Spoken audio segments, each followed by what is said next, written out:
السلام علیکم ورحمۃ اللہ۔ الحمد للہ وکفا وسلام علی من لا نبی بعد۔ اللہ مہربان کے فضل و کرم سے ہمارا آج کا سبق سورۃ الانفال کی آیت نمبر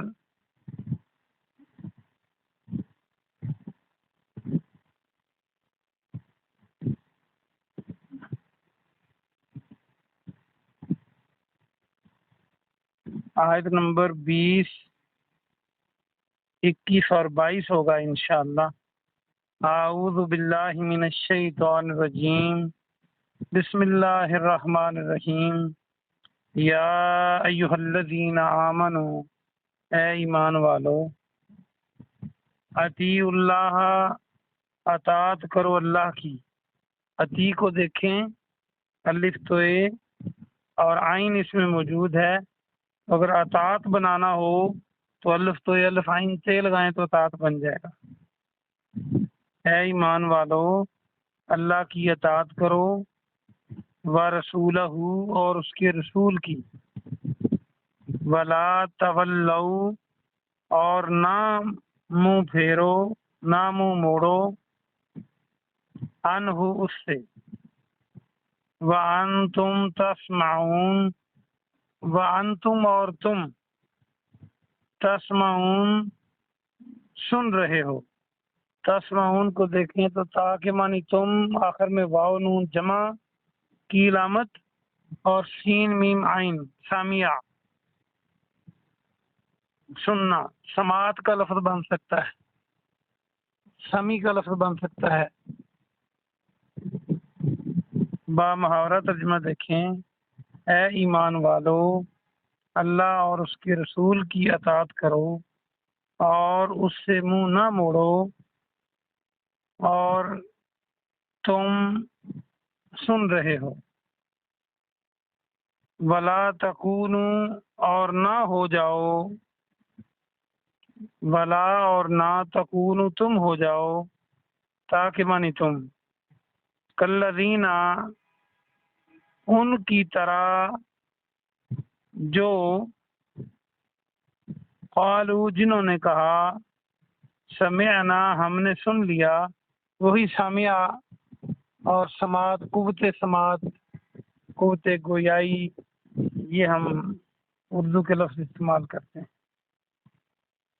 وہم اور حالانکہ وہ،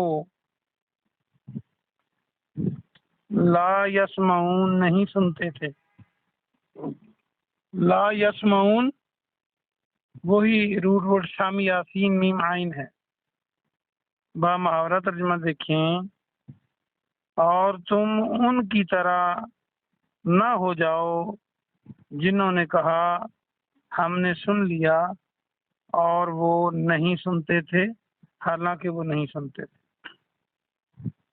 انا بے شک، شر الدواب شر برا، بدترین، دوابا کہتے ہیں جانور کو، دوائب، شر الدواب جانوروں میں سے، یہ آپ پہلے بھی پڑھ چکے ہیں۔ عند اللہ اللہ کے نزدیک، جانوروں میں سے بدترین اللہ کے نزدیک، الصم بہرے، صم البکم الذین بکم گونگے،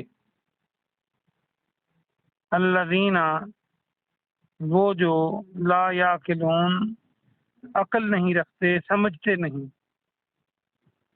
یہ صم بکم عمی فہم لا یرجعون، یہ سورہ بقرہ میں بھی آپ نے پڑھا تھا جب قرآن شروع کیا تھا۔ با محاورہ ترجمہ دیکھیے۔ اب تو یہ اتنا زیادہ استعمال کرتے ہیں اردو میں ہم، یہ محاورے کے طور پہ استعمال ہوتا ہے کہ سم بکم ہوا بیٹھا ہے۔ کوئی نہ بولے نہ سنے تو ایسے کہتے ہیں۔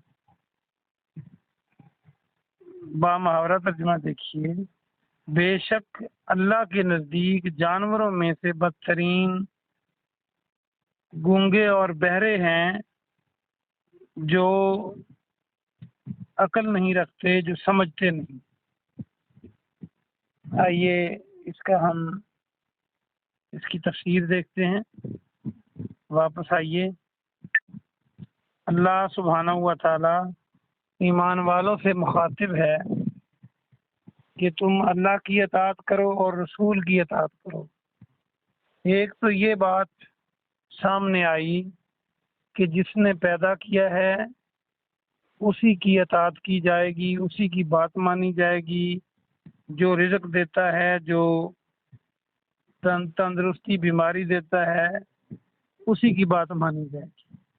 وَأَطِیعُوا الرَّسُولَ، اور رسول کی بات مانی جائے گی، کیونکہ رسول اس کی مرضی سے اس کے پیغامات کو اللہ کے بندوں تک پہنچاتا ہے۔ گویا رسول کی اطاعت اللہ ہی کی اطاعت ہے۔ دوسری بات یہ سامنے آئی کہ ساری باتیں، پورا دین قرآن میں نہیں ہے۔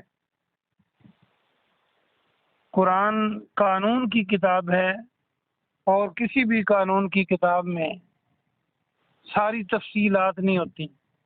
بعض اوقات قانون کو بیان کر دیا جاتا ہے اور اس کی تفصیلات حدیث میں آپ کو ملتی ہیں۔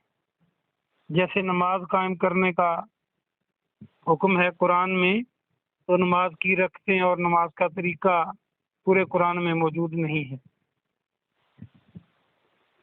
یا اور اسی طرح حج کرنے کا حکم ہے، تو جو حج کے مناسک ہیں وہ قرآن مجید میں سارے کے سارے نہیں ملتے، بلکہ پیارے نبی صلی اللہ علیہ وسلم نے ہمیں کر کے دکھائے اور بتلا دیے۔ تو اس کا مطلب ہے قرآن اور حدیث، اللہ اور اس کے رسول دونوں کی باتوں کو، دونوں کے حکموں کو مان لینا ہی دین ہے۔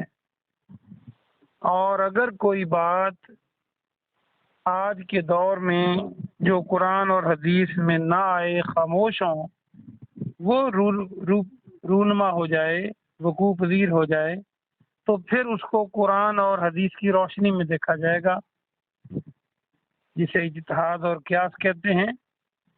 تو گویا کہ وہ بھی قرآن اور حدیث کی اطاعت ہی ہے، اور اس سے منہ نہ پھیرو۔ کس سے؟ رسول اللہ صلی اللہ علیہ وسلم سے۔ اور حالانکہ تم سن رہے ہو، جو لوگ اللہ کے رسول کو ڈائریکٹ سنتے تھے، وہ مسلمان ہوں، وہ کافر ہوں، وہ منافق ہوں، یہودی عیسائی ہوں، سب اس کے تخاطب ہیں۔ اور قیامت تک کے لوگ اس میں آ جاتے ہیں کہ آپ کی احادیث مبارکہ سے منہ نہ موڑا جائے، آپ کے فرمودات سے منہ نہ موڑا جائے۔ اور ہم سنتے ہیں، اب آپ موجود نہیں ہیں تو آپ کی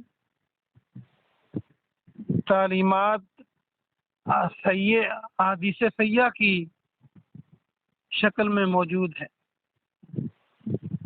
اور ان کی طرح نہ ہو جانا جنہوں نے کہا کہ ہم نے سنا، حالانکہ وہ سنتے نہیں تھے۔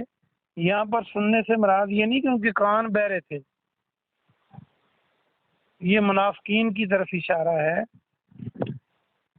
کہ وہ سنتے تو تھے لیکن حق بات کو پہچانتے نہیں تھے، پہچاننے کی کوشش نہیں کرتے تھے۔ تو اس کو قرآن کہتا ہے گویا کہ وہ سنتے ہی نہیں تھے۔ آج بھی آپ بھی بات کریں اور آپ کی بات کو کوئی توجہ سے نہ سن رہا تو آپ کہتے ہیں آپ میری بات سن نہیں رہے۔ اور اگلی آیت میں جو یہ فرمایا گیا کہ بدترین اللہ کے ہاں جو جانداروں میں سے ہیں وہ بہرے گونگے ہیں، بہرے گونگے سے مراد یہ نہیں ہے جو انسانوں میں جن کی سماعت نہیں ہے یا جو بول نہیں پاتے، یہ بھی ان منافقین کی طرف اشارہ ہے جن کے کان تو ہیں، وہ سنتے بھی ہیں لیکن حق بات کی پہچان نہیں کرتے، یا حق بات کو سننا پسند نہیں کرتے اور حق بات کو بیان نہیں کرتے، گویا کہ ان میں عقل نہیں ہے۔ ان میں عقل ہوتا تو وہ حق بات کو غور سے سنتے۔ اس اللہ کا در چھوڑ کر وہی جائے گا جو کوئی بے وقوف ہوگا، جس اللہ نے بغیر مانگے ان گنت نعمتیں عطا کی، تو اس لیے انہیں بے عقل کہا گیا ہے۔ اور اپنے تک ہی بات کو محدود کر لینا یہ کس قدر بری بات ہے کہ اللہ فرمائے کہ میری آیتوں کو پہنچا دو اور وہ بات سنیں بھی نہ، اور پھر اگر سن لیں تو اس کو آگے بیان نہ کریں، اس کی وجوہات جو بھی مرضی ہوں۔ اللہ پاک سے دعا ہے کہ اللہ پاک آپ کو اور مجھے قرآن مقدس کو، دین اسلام کو سمجھنے کی، عمل کرنے کی توفیق عطا فرمائے۔ سبحان ربک رب العزت عما یصفون وسلام علی المرسلین والحمد للہ رب